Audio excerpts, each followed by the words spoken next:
Саламатсыздарбы? 3 март мамлекеттик тоо күнү. Тактап айтканда 1992 жылдын 3 мартында кабыл алынган токтомго ылайык Кыргыз Республикасынын тоосу бекитилген. Ал эми коомчулук бүгүнкү күндө бул маалыматты унутуп калган жокпу? Мына ушул суроого бүгүн жооп алабыз. 91-жылы? Кайсы ай? Октябрь болуш керек. Рахмат.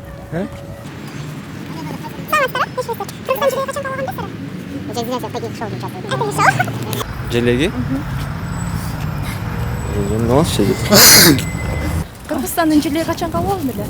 1991-жылы. Айы, күнү. 92 1992 жылы Кайсы айда? 3 март Тоо менен желектин байрактын айырмасы эмнеде? туу менен желектин бир эле болсо керек дейм. Айырма жок дейсизби? Жок, билбейт экенмин анысын. Рахмат. 1999. Жок, 1996. 1992-жылы 3-мартта. Мактап, рахмат.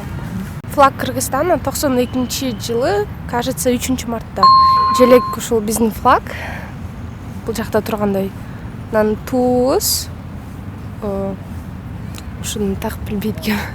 Рахмат, азаматсыз. Мен примерно эле айта албайм. 91-же, 92-же жылдары. Кайсы айда? Август же май айында. Рахмат.